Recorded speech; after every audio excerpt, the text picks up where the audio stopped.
What is up, Buck? Doug with D&E in the garage. Now, we do a lot of squawking on this channel about Jeeps of yesteryear, Jeeps that used to be, once were, and that's awesome. We love that. But today, I want to talk about Jeeps that never were. I want to talk about Jeep concept vehicles, and I want to put together my list of the top 10 Jeep concepts that I believe should have been made. All right, now, if you're not familiar with automotive concept vehicles, what manufacturers do is they put together a vehicle as a concept. Now, this may just be a new variation of an already existing vehicle. It may be a vehicle designed to workshop a certain idea or design element. It may just be to generally feel out the public how they feel about this potential direction. All right, now a lot of these vehicles do get made. Most of them never do get made, though. When you go to like auto shows, you'll see these concept vehicles, and they'll be extreme. They have wild, very extreme design elements, and a lot of times it's exactly what the public would actually want, but then by the time it actually gets to market, you know, the more extreme corners have been knocked off and they're more generic. And that's why concept vehicles are so enticing, because what they do is they tell the designers, go wild, buddy, just have at it.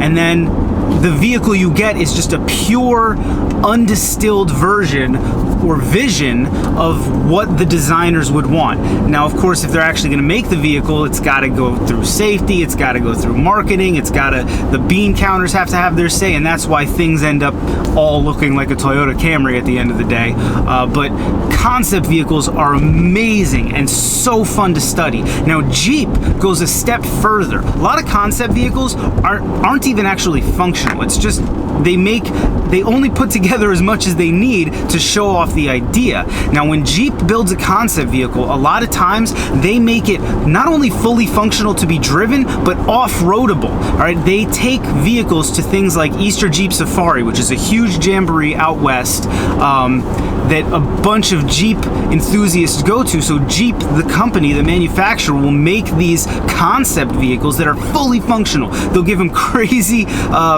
suspensions and capabilities. So Jeeps are even more interesting to look into, because you can look at that vehicle and go, not only do I want that to come to market, but I want that exact vehicle.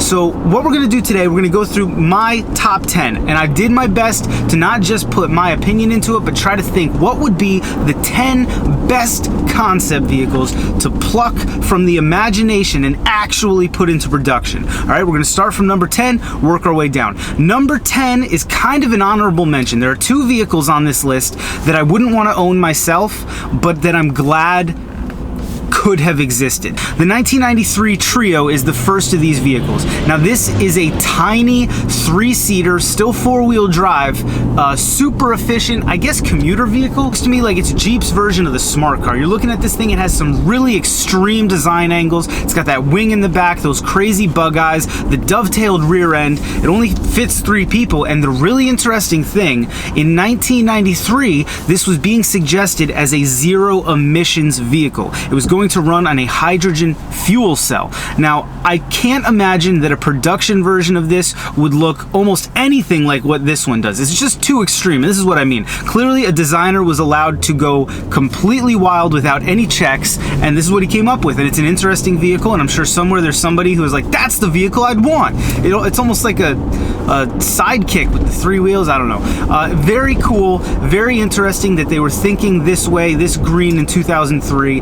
Probably wouldn't want to own one myself, even though they are still 4-wheel drive, but very cool vehicle. And I think at some point we will see vehicles like this, just the way things are going, these hyper efficient, very tiny versions, and of course Jeep will want to get in on that. Now, number 9 on the list is another strange choice, because this vehicle actually was built. All right, number 9 on the list is the 2005 Jeep Gladiator pickup concept. Now, you're saying, well, this isn't a concept, they built it, but here's the thing, and here's why it went on the list. The Jeep we got as a concept and the Jeep we actually got are two very different vehicles. I'm not hating on the new Gladiator per se. As we all know, in 2019, Jeep did put out a Gladiator pickup, and this is where it all started. This concept was originally called the Scrambler. They later moved it to the Gladiator nameplate. As you know, the Gladiator is not a new name. It was a name first applied to Jeep pickup trucks in the 1960s with the Wagoneer-based J-bodies and stuff, the M715 military truck, the Gladiator. Super cool trucks in the 60s. Super cool, crazy iconic. In my opinion, you do not get better than the front clip of a Gladiator truck from the 60s. That bumped up hood, oh man, Kaiser knew how to design the front end of a vehicle. They absolutely killed it. So this is on the list because I believe the concept was doable. You look at the Trio and you're like, nobody's gonna build that. That's too extreme. The concept of the Gladiator, the biggest difference being the two-door as opposed to the four-door we got, was doable. And I think this is the Jeep we wanted and this is the Jeep we deserve. Another thing that I love is how the bed has some stylistic features that kind of make it reminiscent of the old Gladiator for which it is named. Right now, that tire on the side looks awesome. I'm not naive enough to believe they ever would have built that. I'm sure there's a safety feature, probably a blind spot visibility issue, and certainly a aerodynamic issue. We're trying to make everything as efficient as we can. They never put the tire on the side, but it does look cool, and I think this is doable. This is the truck we really wanted, and I wish this is the direction they had gone instead of just sort of cramming a box on the back of a JLU and calling it a day. All right, now number 8 on the list is a incredibly cool vehicle, and different from the first two. The first one I don't believe ever could have been made in its proper iteration. The second one I believe should have been made, though it was not. And this third one, number 8 on the list, I believe very much could still be made. I'm talking about the 2016 TrailCat. Now what you have here in a TrailCat is a JK Wrangler. They added 12 inches to the wheelbase for stability. They gave it front and rear Dana 60 axles. Imagine that. Stock Dana 60 in the front and the rear. Now why? Why did they have to give it more length and give it Dana freaking 60 axles? Because they put the Hellcat motor in it. Alright? It has the 707 horsepower, supercharged 6.2 liter V8 that we know from such hits as the SRT8 Grand Cherokee. We know it from the Hellcat. They've put it in the Dodge Durango. They've put it in the Charger. It's just crazy. It's insane to think about. It's almost your brain screeches to a halt because what does everybody always say? Jeeps are known for going anywhere, not for getting there particularly fast though. You'll see those signs, it's like your speed limit 65 miles an hour, Jeeps, just do the best you can. So what they've done is they've taken the icon of off-road ability, the Wrangler, and they've crammed, it's a drag racer motor, that's all it is, into this Jeep.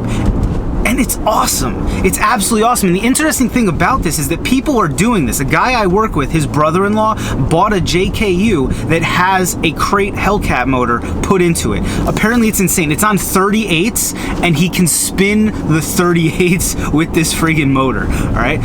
So this one, I believe they could make it, and I believe they might make it.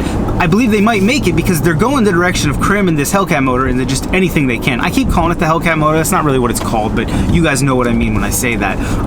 Like I said, they've put it in the Grand Cherokee, the Durango, they've got it in their sedans. I don't think they've put it in a Ram truck yet. That's an obvious choice. Maybe they have. I don't know. I have to look into that. But I think if they don't put it in the Wrangler at some point, the only reason will be a stability issue. I imagine a vehicle with the questionable safety statistics like the Wrangler, they may not want to strap a drag race motor to it. That might be a little bit too much liability. But anyway, I am happy that the TrailCat existed even as a concept. And this is one of those vehicles, they actually wheeled this thing out there in Moab. They didn't just build it and, you know, lip service. They actually built it and wheeled it. All right, on to number 7. Number 7 on the list is a Jeep that I would bet dollars to donuts you've never heard of. We're talking about the 1970 XJ-001 concept. And if you were thinking that this concept has anything to do with the XJ Cherokee, you could not be less correct. This vehicle that was being built right around the time when Kaiser was selling Jeep to AMC, this was built by Kaiser, is a Jeep muscle car. Not a Jeep sports car, not a Jeep car, not a passenger car, a Jeep muscle car. All right, what this thing is a fiberglass body, no doors, no roof, because what's more Jeep than that? You got a roll bar behind the seat, and the windshield is actually reinforced to act as a roll bar. It's a fiberglass two-seater on a CJ5 frame, all right? Now, CJ5 frame, pretty tiny frame all in all. Fiberglass, as we know, crazy light. So you're already thinking this vehicle is going to be light as anything. In 1970, the CJ5, the biggest motor you could get, was a 225 cubic inch V6. That's not what this got. Additionally available later on for the CJ5 was a 304 liter V8. Not what this got. This vehicle was being built around the AMC sourced 360 cubic inch, that's 5.9 liter V8. Now, in 1970, the AMC Hornet with the exact same motor was pulling 0 to 60 times of 6.7 seconds, which is absolutely respectable for 1970. Now, given I don't have weight numbers for this. There's not a lot of information. A lot of the info on this concept vehicle was kind of lost in the sauce because around this time, Kaiser Jeep was being sold to AMC and things just got lost. But we can imagine that this car would have been insanely fast. I've said before that Dodge Chrysler's whole thing right now is get the biggest engine you can, strap it to the lightest chassis you can find, and just go in a straight line. That's clearly what we were going for here. I mean, a tiny CJ5 frame, fiberglass body with a 360 strap to it. This thing would have flew. It probably would have needed a wing just to keep it on the ground. Now, even more interesting about this concept vehicle, which they did build, and they did have an operational version of it, and it was debuted at the New York Auto Show in 1970, it had this crazy experimental full-time four-wheel drive system on board that we would later know as Quadratrac. Quadratrac, which was launched on the SJ Cherokee in 1973, this vehicle was built with that four-wheel drive system, and this is the first time we see that four-wheel drive system, that full-time four-wheel drive, which is the grandfather of all full-time four-wheel drive and all-wheel drive that we know today. Now, like I said, it's very difficult to find information about this concept. It was just kind of lost in the sauce. It has a brother, the XJ002, which was a similar idea, but instead of being a muscle car, it was more of a rally car, and it was a sourced body. It was a, I don't remember the name of the company right now, but it was not built by Kaiser Jeep. Same idea. Kaiser Jeep, before they were known just for Jeeps, they were an automobile manufacturer. So they were thinking, hey, let's branch our brand out and get back into automobiles and brand them as Jeeps.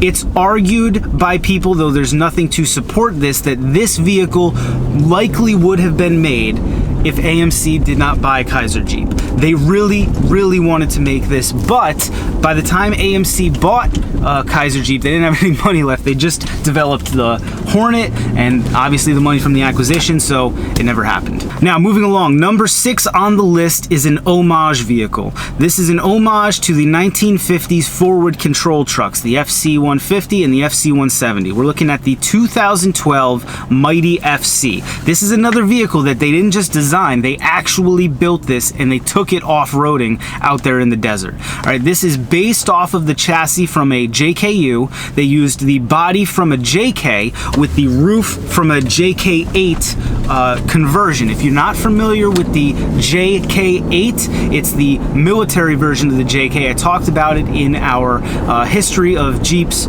military edition. Go check that video out if you want more information. But if you look at this thing, it's weird because it looks familiar and completely unique at the same time. And what that is it's the body of the JK, which is super recognizable. You see the door handles there. And then the front, the nose and the grille is completely one-off, completely unique to this vehicle. Additionally, they gave it the motor and the whole drivetrain from the JK. It is built with a full Terraflex suspension, giving it incredible off-road capability. And the coolest thing about this is the portal gear axle setup. If you don't know what portal gears are, traditional axles, you got the hub, and then coming directly out of the hub and across to the other hub is the axle tube. With portal gears, there's a gear set on the hub which actually raises that axle tube up so it's almost flush with the body, and you gain an incredible amount of ground clearance. They use this a lot on agricultural tractors, but the vehicle that has made it, that is famous for having it, is the Mercedes Unimog. The Unimog is one of the most insanely capable off-road utilitarian vehicles of all time. We have to do a history video on it sometime because its history is incredible. It's such an insanely cool vehicle that the Germans after World War II had to get permission from the UN to build it because they saw the designs. They said, oh, no.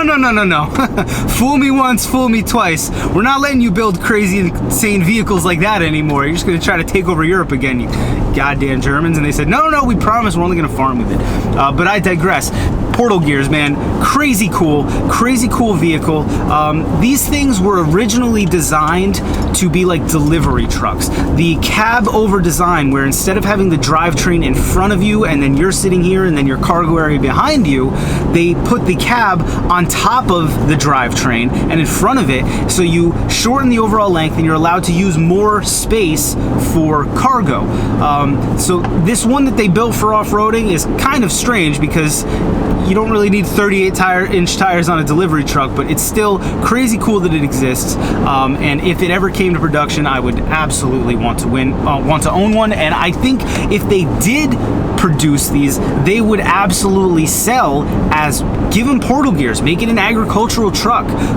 Don't give it portal gears, dumb it down a little bit, make it a delivery truck. People would buy this thing for sure, especially in foreign markets, I believe. Number 5 on the list is the second vehicle that I don't think I would ever want to own for me, but I'm glad it exists. I'm talking about the 1990 Jeep Freedom concept. What you're looking at here is very simply, and there's just not a lot to say about it. They took a 1990 XJ, they chopped the hell out of it, and they made it a convertible passenger car. Still 4-wheel drive. It's a 2-door, 4-passenger convertible. They don't mention anything about the drivetrain. Unlike the TrailCat and the Mighty FC, this is not a concept that they took all the way to its conclusion. So I imagine, though, it would have made sense to build this with the 2.5 liter 4-cylinder. The reason I believe this could have and should have been built, as weird as it looks, so it's a 4-wheel drive convertible. In 1990, or just a few years after the Chrysler acquisition of the Jeep brand, I think that Chrysler could have sold this car. It kind of looks like a K car, doesn't it? It kind of looks like a LeBaron. I think it would have fit well in the Chrysler Jeep lineup, and I think people would have bought it. It's a 4-wheel drive convertible. How cool is that? You could have sold it in a 2-wheel drive version as well. And think about it. If they sold this in a 2-wheel drive version, it would have been rear-wheel drive. You've got like a little Miata here. You know what I mean? A Jeep Miata. How cool is that? People would, I always say, don't make Jeeps 2-wheel drive. But this thing, make it in 4-wheel drive, make that an option, but make a 2-wheel drive, rear-wheel drive. Oh man, that would have been cool. That would have been cool. People would have been souping these things up. We already know that a 350 fits in the engine bay of an XJ.